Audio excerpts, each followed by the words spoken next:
figure fans? It's the one and only Optibotimus coming to you with another video review. And on today's episode, we're going to be taking a look at the new Hot Toys MMS 406 of the Star Wars Rogue One K-2SO. For the package, actually fairly large, using my 12-inch ruler, you can see much larger than that, which makes sense because K2 is a larger figure, so the box would necessitate fitting him. You got a really nice image of K2 right there. You got a slightly separate section on the package with a little bit of a kind of chrome look with his name and then kind of like a front image of his head. The side here has a side image.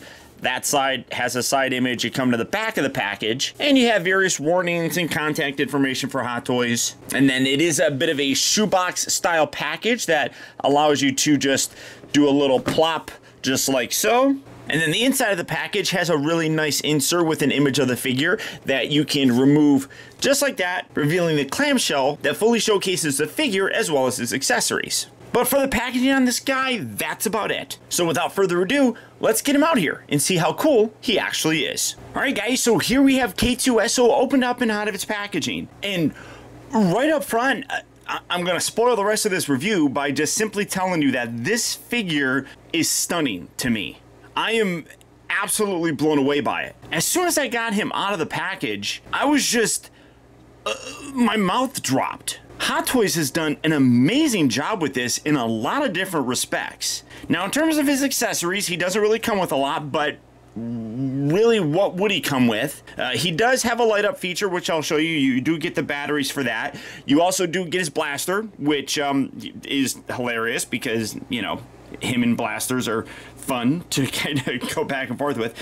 Good detail on this. You can see nice paint variation in sculpt. You can see a slightly different kind of grayish silver kind of put on the top and the bottom. Great detail in terms of the little scope right there. I mean, everything on here looks really very nice. Now, it is a little bit tricky to get him to hold this, and I'll touch on that here later on when I go through the articulation, but still really nice nonetheless. He also does come with a grenade. You can see that it is a little bit extended, or well, it can extend. You can collapse it, and then when you extend it, you got the little red paint detail throughout it, showing that it's like active and everything. But very nice. I mean, very simple. You got this kind of glossy paint on it, but again, like I said, really, what would you include with this figure? I can't really think of too much. I mean, those are perfect accessories. He also does come with the display stand, which this does... I guess is probably what I would think is the weakest aspect on it. I mean, you got the K-2SO nameplate on there, and you can see that I still have the little plastic pieces on there.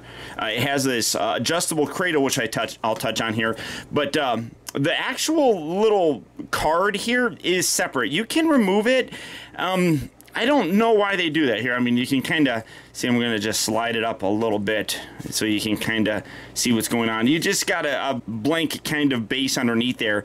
I wish that this was permanently attached to it. I guess the purpose is so that you can remove it and then have it be generic with a whole bunch of other ones, but then you got his nameplate on there, which can remove, as you can see, but I don't know. I like the permanent nature of it, so I would kind of prefer that, you know, that little card, which does look really nice. You got a really cool image of him, and then you can kind of see the Rebel logo right there. I kind of wish that that was permanently attached to the base. Now, you can take this and you can put this right on there, and it kind of holds it in place, and then you can see that the adjustable cradle is a little bit different than what we normally have. You can see it's got these wires that come out because obviously his crotch area is a little bit different than just like a standard humanoid, so obviously they changed, you know, how that is going to work. One other accessory that it comes with, not really even an accessory, it's just an extra piece that you have to attach to it. It's this little back antenna, so you just come around here and then you got little slots right here. You just take these and you put that in just like that, and that just kind of completes the look for him. But taking a look at K-2SO himself, well, first I'm gonna have to adjust the camera because he's really quite large. This guy is pretty awesome. Good detail and an amazing recreation to him. You can see really nice paint variation in detail in the actual head. You got some extra little red bits right there. You got some scratches throughout him, which look really very nice. It's very subtle, but it does show some wear. You can see he's got his, you know, Empire tattoo thing right on there, which looks great. It is scratched up a little bit because obviously he's a Imperial droid, but again, great detail throughout the entire thing with the paint variation. Great molding. He's very smooth and very simple, but it works. I mean, you can see really ridiculously long fingers and cool looking hands, very slender and long legs that really do look ridiculous just because of how big they are. Great paint variation on there as well. But some of the features that this guy had, I honestly didn't know that he was going to have, and maybe that's just my fault for not paying closer attention to like the pre-order listing. But you actually have some light up features here, so you just remove this section right there, and then underneath here you have the light up section. So you just put that switch on, and very bright light. Then you bring this back on, close that, and you have his eyes, which look terrific. Now, coming in to take a closer look, as close as I can, I mean, thank God for 4K cameras, right? Because you can see great detail in his eyes. You have the different kind of grooves throughout there, which look really very cool. And again, great detail on the rest of them, and just absolutely gorgeous. You do want to be careful with these little bits right here. The instructions do mention that they're a little bit sharp. They really aren't, but you don't want to break those off or anything. But great detail with the eyes. But the thing that's really cool, now taking this off again, you can see very bright light, turning that off just like that. The eyes, and again, I had no idea that this actually had that. This has actually articulated eyes. You can see you got little kind of joysticks underneath here that hopefully you can see that. You can move the eyes. Oh yeah, you actually can, because the light kind of bleeds through. You can see articulating the eyes gets them looking kind of any way that you want. That's really cool. That's a feature that I did not know that he had, and I think that it's a great touch that you can put something like that on there.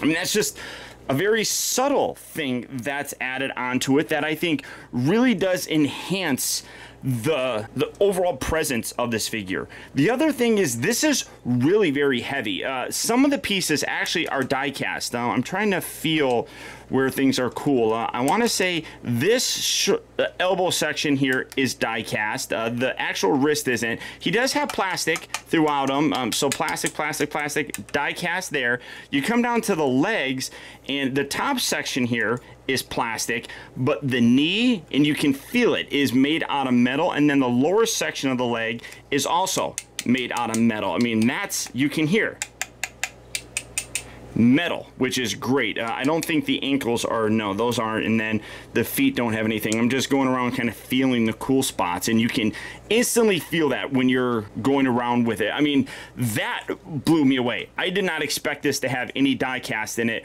whatsoever, but it blew me away that it was included. Now, as I said, he is a really large figure. Obviously, he is in the movie, so it would stand to reason that he would be here in terms of action figure form.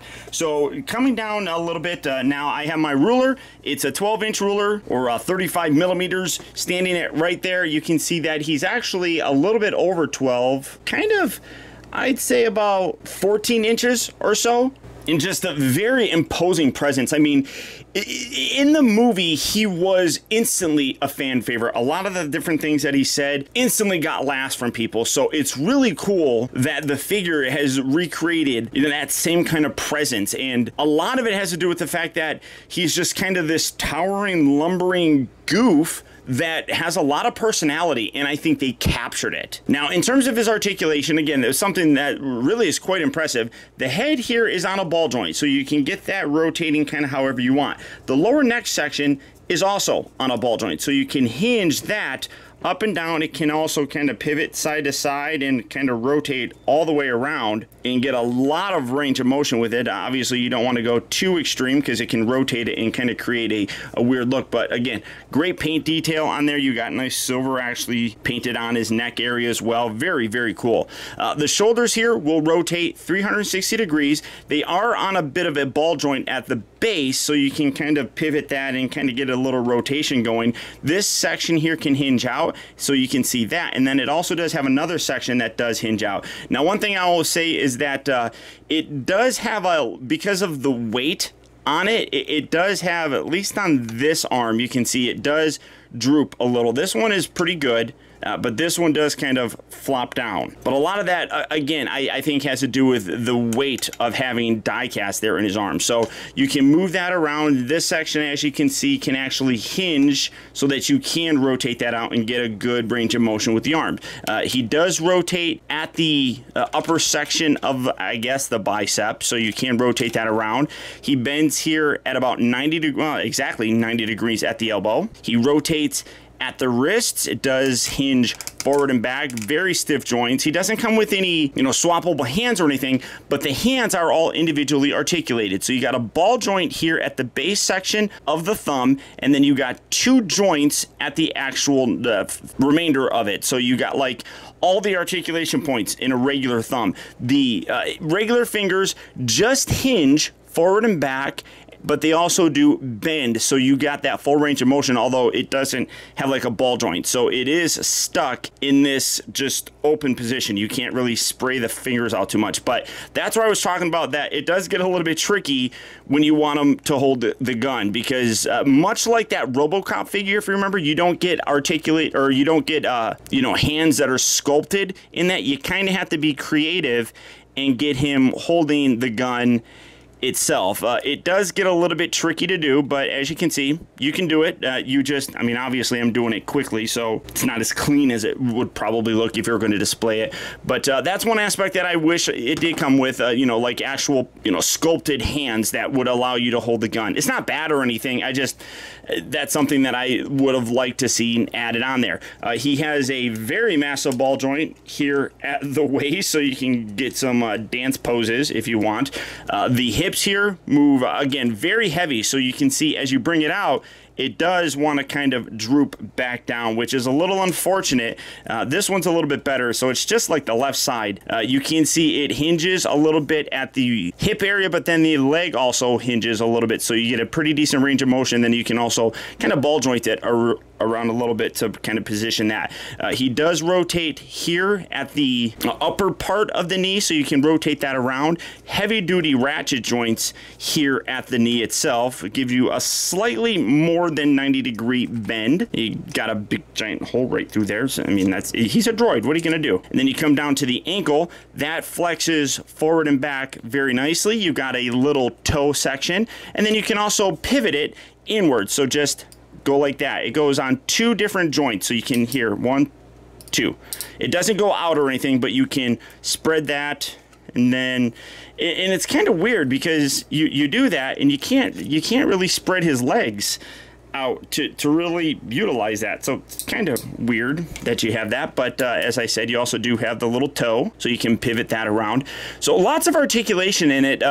My copy, unfortunately, like I said, does have a little bit of a looseness in it, but honestly, why are you going to do a crazy pose like that with his legs sticking out? You're not. It holds it. I guess it just depends on how you get it. For me, just having him stand there is perfect. It just is a very cool looking robot. I think a lot of it has to do with the fact that, as I said, I think that his personality really did shine in the film. Automatically has that same kind of coolness. In general, though, simple, accurate, really cool features built into him. K-2SO is an absolute wonderful figure. As I said, he really did steal a lot of scenes in Rogue One, and honestly, at the end of the movie, when a robot sacrificed himself, it honestly hit me. There was just some really good story and character development with him, and Hot Toys has absolutely nailed it in terms of the recreation. The quality on him is really good. As I said, I was blown away by the fact that there's die cast in this guy. The paint, while very simple, is accurate and effective. Accessory wise, he comes with basically everything that I would expect him to, but I do wish his display stand was different. That's just something with a lot of the Star Wars figures. That's the only thing that I would really change on this. Everything else, though, is really well done. So without question, if you're a Star Wars fan, I would absolutely pick this guy up. He's an essential character now to the Star Wars universe, and the figure really does kind of give him that respect that he needs. So all that being said, if K-2SO is a figure that you'd like to add to your collection, he is available right now at Sideshow Collectibles. So all you have to do for that is click on the link down in the video description. You'll go to Sideshow where you can check out availability on this guy, as well as the rest of the wide range of Hot Toys Star Wars figures. But beyond that, guys, that's about it. So once again, I want to thank you for tuning in. This has been Optibotimus. Don't forget that if you like this video, to please hit that thumbs up button. It goes a long way towards helping me out, and I'd really appreciate it. Also, if you're new here, be sure to subscribe in case you haven't already subscribed. It's free, and you'll get instant email notifications whenever I upload a new video, and you'll never miss out on a future review of mine. Or hey, if you're already subscribed, do me a real quick favor and click on that little bell right below this video, and double check your settings to make sure that they're set so that you get those email notifications. And as always, until next time, may the Force be with you.